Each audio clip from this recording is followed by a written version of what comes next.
Hi, and welcome to Functionally Fit. I'm Jenn Rice, and today we have a very special guest who is a colleague and a new friend. Her name is Megg Leddy. Megg, thanks for being here. Thank you so much for having me. I'm so excited to be here. Yeah, so Megg and I connected because, well, we were in a couple different physician assistant groups together, but as we were talking, we also found that we've both been out of school the same amount of time. So class of 2005, so 16 years out as practicing PAs. And Megg is in melanoma surgery at Duke and is a mom of two girls, a wife. One thing we really were just bonding on, and I thought we better hit record soon because we could talk about this all day, was rescue dogs, and especially old rescue dogs, because since both of us work and are out of the house a lot of the days, it's nice to have dogs at home that are fine to sleep all day. Right? Is that what yours do? Yeah, sleep all day and they are already housebroken and we are not up at night with them. And so yeah, we Yeah. love taking the older dogs. Yeah, I think there's just a secret emerging society, perhaps, of people that will be adopting senior dogs just for um, not only companionship, but they're just, I feel like too, I don't know if your seniors are like this, but I bet they are. It's like they know that like you took them and they were They know. older, and they're the Yep. most, it's the most amazing relationship. And we've done it in the 11 years we've been in Naples. We're on our seventh senior. Oh, So wow. someone might say, okay, that's a lot of loss. But we look at it as it was so many moments of gain that add up to like all this joy. So at any rate, we will jump in. And Megg and I were also talking about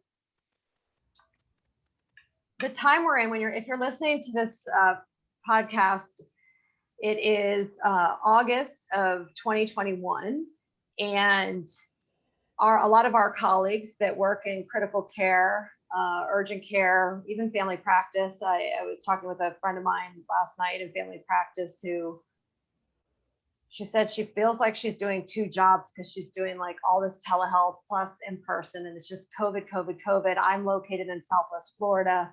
Florida at this time of the recording is there's a resurgence due to the Delta variant, and at any rate, I felt a heaviness. I don't know if I'm sure you have too. I don't want to speak for you, but I've had this immense heaviness the last couple weeks, similar to the original heaviness of early 2020. And I think it's because, though, we felt like we were in a, like, we were kind of light at the end of the tunnel. Things were coming through. I know June, I did some traveling. We were so excited to see family out west. And it was sort of like the guard was down a little bit and you felt like you're getting back. And then now we're kind of back to that again. So with that in mind, a lot of our friends, colleagues, everyone in healthcare, families that are taking care of loved ones who are, immune compromised and just unsure about, is the vaccine holding, is it not? I mean, there's a lot of this kind of thing happening. Do I get a booster? Do I not? I don't want a vaccine at all. There's all of these opinions. And with that comes a lot of, I can only speak from the healthcare provider and daughter of older parents perspective, that it is unnerving. So Megg, could you share with us a little bit about how you've been feeling at this time? And then also we can dive into more of your story on, doubling down on health and what you did for your family, because I think that's the real story here too. Yeah. So I think the biggest thing for me with this kind of resurgence has been kind of this unknown, right? You have no idea when we're going to hopefully get back to normal, right? We thought we were getting back to normal and then we've had this resurgence. And I think the biggest thing has just been all of the unknown factors. How is this going to affect my family? How is it going to affect the economy again? We just don't know what's going to happen. And then, the heaviness that I'm feeling around me, you're right. I just feel it's so hard. I mean, I've had such a kind of moral distress over this because, you know, in the cancer center where I work, we can't delay cancer. So it's sort of, you know, as per the usual, seeing patients, telehealth, et cetera. But I know that it's not that way for everybody, right? So I have some people that I know that are slowing down their clinics, they're canceling elective surgeries. I have other people in the emergency department and ICUs that are just getting traumatized by what's going on. And I think the toughest thing is when patients come to us and it's out of our scope, right? So I mean, literally just this week, I think I've had multiple people reach out to me for things that are completely out of my scope or out of my realm. And I think they're just trying to get into the medical system, right? They're just trying to find a way in. And the medical system's so overwhelmed right now that there isn't a way in, right? There just isn't a good opportunity for people to get in for things that aren't emergent or urgent. And it's really tough. It's really tough. Yeah, I have a coworker right now who's waiting on a gynecology type surgery, and she's pretty, I mean, it's okay, it's not emergent, but it's be nice to have it done sooner than later. And she's in that holding pattern now of, because it's not really emergent, but yeah. And so there's a lot of anxiety that's built in. And she's just one of, I'm sure, many people waiting for some kind of elective. I mean, Right. it's called elective, however, you know, it's Right. still necessary, right? Right. Yeah. And, you know, I think also what I don't know if you've been facing it, but the amount of anxiety and stress and just what patients are walking in with is very different than before all of this. So we're spending more and more time addressing anxiety and the stress than we are almost their diagnosis. I mean, it's been a lot, and Yeah. and you know, these appointments are getting longer and longer, and we're not actually addressing what we're there to address. And so it's difficult. It's been very difficult. Yeah. So when you so we were kind of talking a little bit before the recording on, you went through your own health, you know, here you are, a healthcare practitioner, but found yourself in a health care problem slash crisis, right? I had something similar. So share a little bit with us, if you don't mind, how that played out and what was going on at the time. Yeah. So I used to work in cardiothoracic, heart and lung surgery. And it Low was stress all the there. time. Low stress there. Right? I know. Yeah. And so that was the bulk of my career. It was like 9 years. And towards the, you know, there were always these things that were happening, things, you know, so weird rashes or, you know, something odd would happen. And I never kind of put it together that it was all the stress in my life. And so it got to a critical point where my relationships were falling apart. You know, I had a small fender bender, I had a personal injury, I had, you know, all of these things were like coming together. And I didn't realize that it was because I was so burnt out and just so not present. And, you know, my body was just kind of breaking down. And then the thing that kind of, there were two things that broke the camel's back. And one was I had yeast in my esophagus. And so I had, you know, had reflux for years and medicine wasn't treating it. So they did an EGD and the doctor came out, and this is a doctor at a huge, huge medical, you know, like academic center, and was like, "Are you immunosuppressed?" And I was like, "No." And he's like, "Person with an immune competent system, like this doesn't happen. This is what I see in like HIV patients." And it was because of all the stress on my system that I didn't have enough to fight yeast in my esophagus. And then my daughter needed help and was, you know, kind of failing in school, and I didn't know how I was going to get her the help. And so, you know, all of it just kind of collided, and I was like, I have to make a change. This is About not what okay. age? I'm not okay with this anymore. Yeah, about what age were you at this point? So this was about 4 or 5 years ago that I Okay. was like, so that would have been 30, 38, 39, somewhere around Okay. there. So yours was a little earlier than mine, So but that was probably due to, I mean, you had a higher acuity job though too than I've, as far as, yeah. yes. Yeah. So I just was crying in a bathroom stall at work. No joke, crying like my white coat back on. And I was like, that's it. I can't, there has to be a better way. And I walked out and I was like, I got to figure this out and I got to make some changes. And that's where I started. And were Literally. you overweight at all or No, no? I mean, I was a little fluffy. I carry extra weight, but I mean, I wasn't considered obese. Okay. And were you are you diabetic or have any health problems that you were starting out with? No? Or high blood No. pressure? Nothing? Okay. Mm-mm.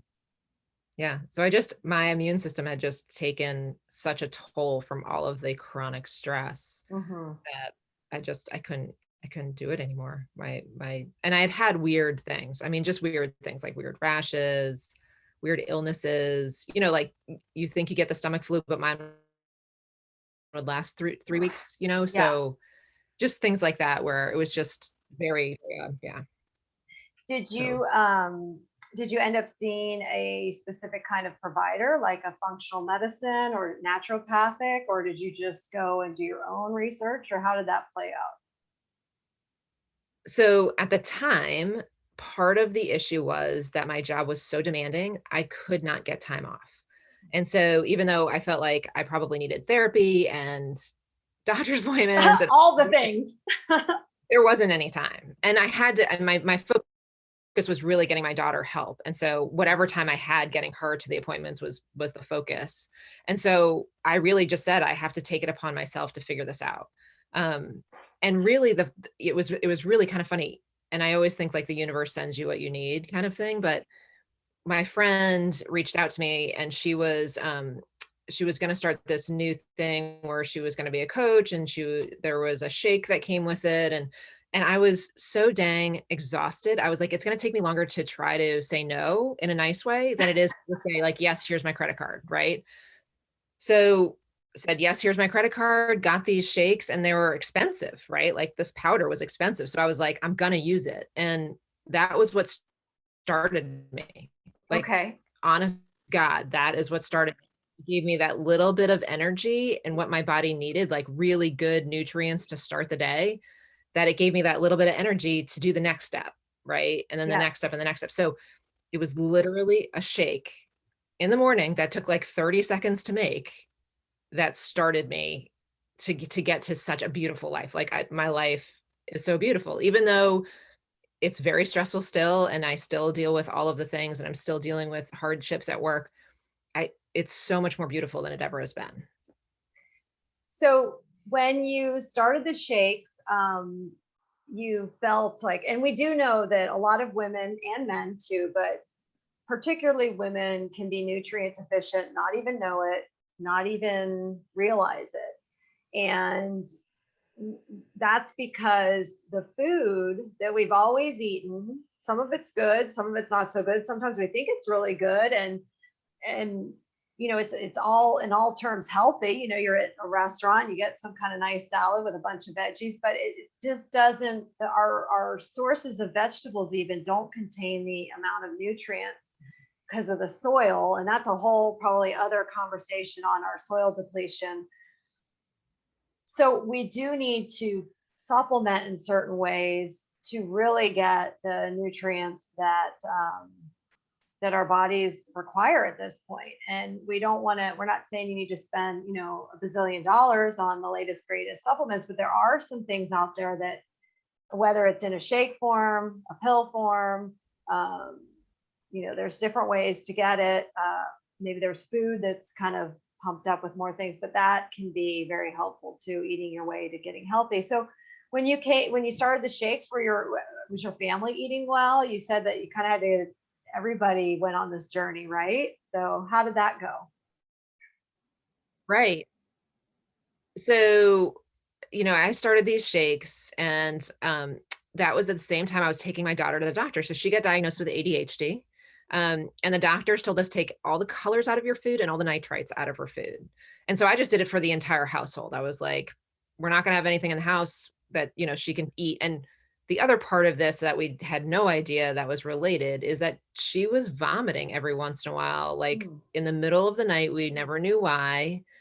And so I was like, we're just not going to have any how these changes. And then as I started looking into this more, right, so that got me kind of looking at the food a little further, and I started listening to some books on food.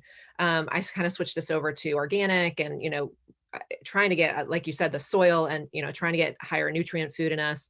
And I can't tell you so first of all, my daughter stopped vomiting completely. She feels so much better. She has not needed any medication. My other daughter, who struggles with anxiety, has felt so much better. My husband and I feel better. We have more energy, no doubt about it. And so, and if you, and once you have just that little bit more of energy, because you don't have it when you're burned out, you can do the next little thing, like, which for me was like reading a book, and then changing our food just a little bit more, like buying different things at the store, right? And then you get a little more energy because you're feeding your body well, right?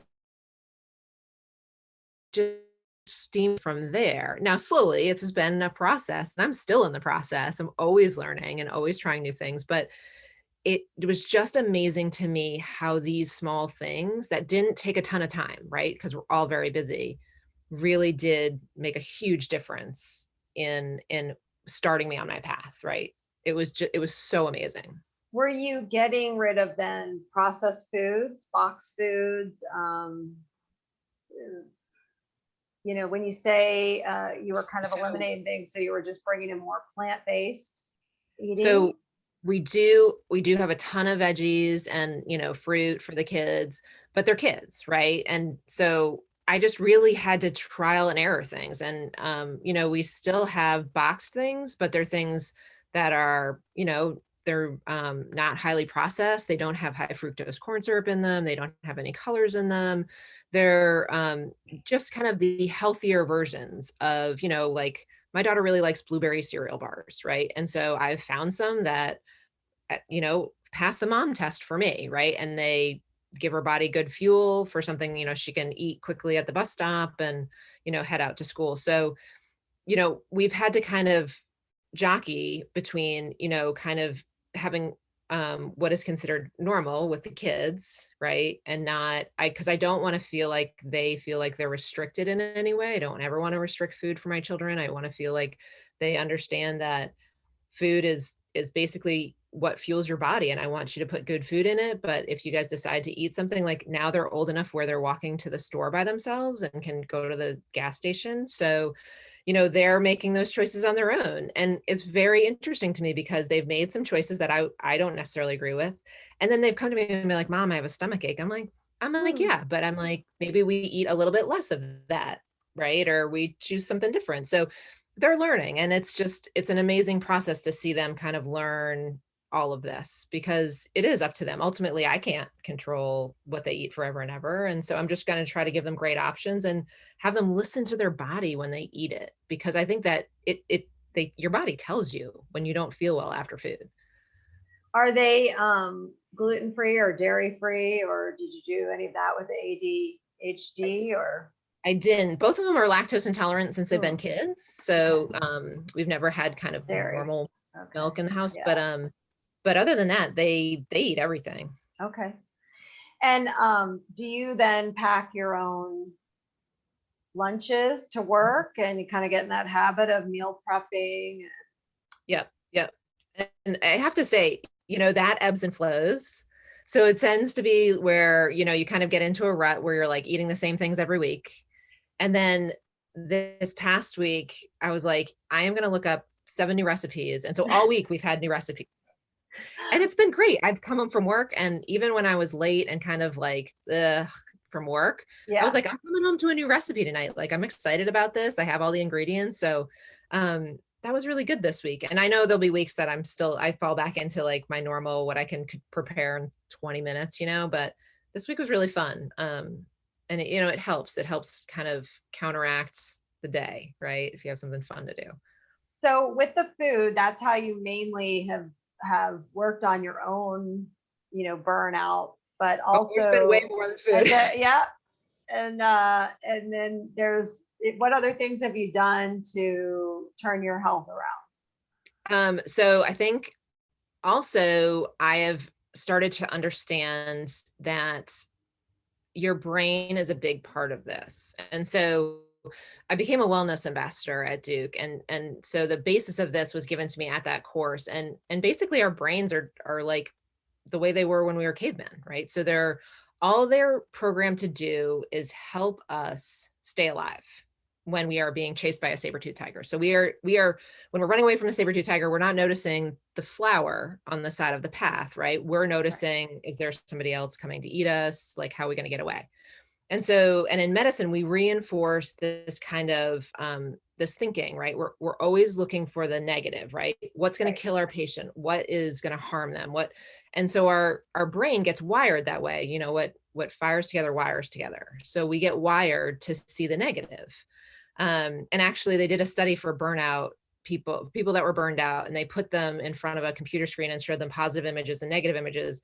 And the people that were burned out immediately looked to the negative images because that's what we're programmed to do. And so a lot of this is just rewiring our brain. And once I learned that I could rewire my brain and then like kind of how to do it, that's been a lot of the work too, to really try to open up these new connections. And because our brains are neuroplastic, it's been amazing to me that, I've like, there's little things that you can do. And then all of a sudden you just start seeing the world differently and start seeing new opportunities and more creative solutions to things. And it's just amazing to me. And so that was a lot of the work I've done with this too, is really changing the wiring in my brain. Did you use any particular program or books or things that you could recommend to someone? I ravage books, like self-help books. I ravage them. Oh, good. Yeah, I have several back here. Yep. But yeah, it's I think that personal development piece is something that is great and ongoing. And then when it comes to health books, yeah, anything you can pick up and learn can be really helpful. So any other things that you did you do any specific physical activity or meditation, prayer, journaling? Did you find any of those were helpful? Oh my gosh, yeah. So, and this was a process, right? So this didn't happen right away.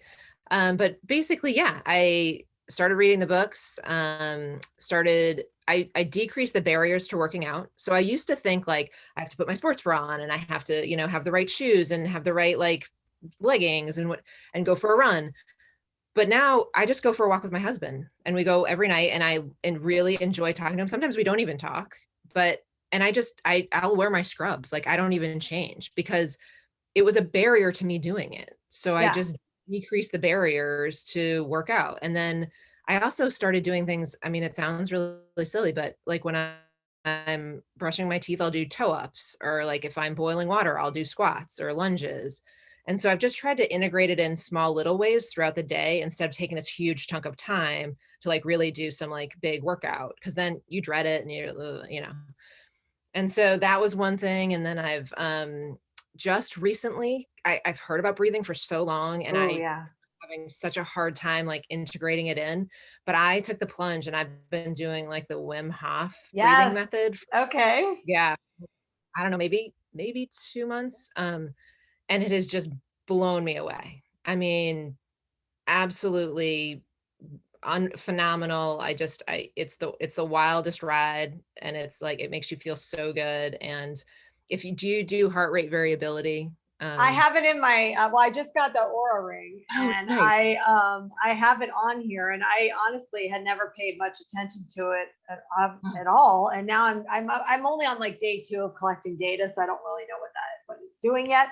But I love these health monitoring devices too. I think they can be really, like last night, my activity level, even though I worked all day, I don't know, maybe I didn't walk as much. I was kind of like under an activity, and I like pushed myself to walk an additional 2 miles last night, just to not fast, not like, oh, gotta get, but just out there. And, I slept actually, when I looked at this is so interesting. So I looked at my REM sleep and my deep sleep, and it was almost an hour in each category more than the night before when I didn't exercise as much. Yes. So So, I have been thinking about getting the Aura ring forever, and I might just like pull the trigger now. But yay. just an Apple Watch will do your Yeah, yeah, yeah. You Whoop or Apple Watch or Fitbits can help people with that, right? Yep. And it really is how your body is feeling, because I now have a lot of data on this, and I can tell when I'm dehydrated. I can tell when I haven't slept well. And it also impacts what I do. Like there's sometimes I'm really going to push on our walk, Mm-hmm. and my heart rate variability is up. It feels easier to walk. It's just, but if it's down, I can tell I'm not going to push as hard on the walk, because I know that if I push, it just doesn't, my body's just not ready for it. So that's been just like an awesome thing to watch. And then Yes. when I'm doing my Wim Hof breathing, so heart rate variability, the goal is around 40 to 50 is like kind of normal. And so there's some days that I'm in like the 20s, and I know Yeah, that, that's where I am right now. That's not good. Okay. well, it just means Uh, there's room for improvement, not that okay. it's Yeah. good. Right. Um, and then when I'm doing the Wim Hof breathing, if my watch catches it, I'm over 100, Wow. which is, I've never gotten So there. I got to be honest. So I've definitely followed Wim Hof, and I've listened to a lot of podcast interviews with him, and I've totally bought into cold plunge and cold showers, and I do that. But the breathing was a little weird for me initially, but I guess you're not, well, you don't do the cold with the breathing, but you're not supposed to. You're supposed to do breathing and then, but you found the breathing to be helpful. So that's good to hear, because I guess maybe that would push me to give it another try with the breathing. I would say, and because it's a little uncomfortable at first. It's a little weird. You're not sure if you're doing it right. So there's like two YouTubes with Wim Hof, and he does the beginner one, and then there's like more advanced level. And I they've been very helpful for me and some of my friends and my husband. So I mean, I would say that those are helpful because it kind of walks you through. It like leads you Mhm. through. Okay. So then this has been great though. And I know you're going to be starting a podcast, right? And it's called What I Learned So Far. Yes. And I think that that's going to be so needed. So, what is your focus with? I know you're going to be educating and empowering people and families to kind of go through this health change. Will you just be taking all kinds of topics, or do you have a specific focus? So my Is focus to start is really to focus on people that just feel like they can't breathe, right? That's how I felt when I was my most burned. I feel like I didn't have time to breathe, go to the bathroom, do anything for me. And those are the people I feel like need it the most. And what we're giving these people is like, you need to do self-care and you need to meditate. And they're not in a spot to accept that. receive it? Yeah. Right. And so I am giving them very specific, like, please try this, right? It'll take 1 to 2 minutes. And these are the reasons why it worked. This is the research behind it. This is what it does for your body. This is why it works. So integrate that into your day, start there. And so that's really where I want to start, because if you can do that one thing, that one thing, again, it just gives you that little bit of energy to do the next thing. And Right. so that's kind of where I'm starting with it. Yeah, I love it. So we'll, in the show notes, we will make sure to link up ways to contact you, connect with you too. And before we close up here, if you could give just one or two tips on, I think especially for any of our, colleagues and staff that's working in the time that we're in, to try to help them push through each day, because really I'm sure it's hour to hour, day to day at this point. It's definitely not a week to week thing. I'm not even sure there's a bandwidth to think past your shift, right? Mhm. um, what kind of things what could you offer them, as a suggestion that kind of helped you when you were at the kind of lowest moments? Yeah. I think in medicine, I mean, I literally have been told there's no crying in medicine. Cry. Get in your car, let it out, again, there's research behind this. It actually lets hormones, your tears have hormones in them that actually make you feel better to get them out. Um, I was always afraid to do that. And sometimes you just have to break down. You don't have to be the strong one. Um, and I, and this might have been just me, but I think also medicine attracts a lot of these people, is that you want to do everything yourself. You just, you want to take it all on, and just saying, I need help. I can't do it. And for me, that was just coming home and sitting on the couch and not making dinner, right? Like that was a big step for me, just not to do that. But that was kind of what I needed on some days. So, I'd go out to my car, I'd cry, and then I'd come home and sit on the couch and not make dinner, and was like, yeah, I mean, you guys can make like microwave mac and cheese for dinner, right? Like I was like, I can't do it today, right? And I think taking that little bit for ourselves and really just choosing us every once in a while just helps. It just is much needed. And when you're going through these really, really tough days, I think that is really needed. Yeah, I think the crying thing you bring up is really key, because I know for me, even still after all this time, I always view like crying as surrender. There's a sort of surrender, which I guess you could view the surrender as a good thing, but there is a bit of a negative, maybe feeling attached to that surrender. But perhaps that's the what we've learned, what we've been taught, what we've heard. It's not really the reality necessarily. It could be healthy, it could be freeing, it can be cleansing, it can be even empowering to be able to move forward, releasing that energy. So I just, there is a lot of that around, though. I think you say crying, I kind of go, oh, my first thought is like, oh, that's so weak, but is it, or is it more powerful? It is, because you allow that to happen versus blocking it. That's kind of like with anxiety. The more you fight anxiety, the more power it has. Yep. And I don't know if you've ever listened to Brene Brown, but she talks about shame. Yeah. And shame can't control you if you give it a voice and you talk about it. And so that's why I'm talking about these things. Like, yeah, I cry. I mean, I let it out. I can't do everything and be everything to everybody, which those are things I didn't want to admit ever in medicine, right? And that I've made mistakes, and all of that. And we're humans, and this is normal. And we function on a superhuman basis every single day in medicine. And I do think there's this weakness linked to crying, or letting out your feelings, and we just need to abolish that. We just need to make it normal, and that we're human. Well, and it couldn't be more timely, because we don't want to see a bunch of broken people and lives from caregiving, which is what happens. They're already broken. You may not be seeing it, but they're already broken. Yeah. So I know that your podcast will be very needed.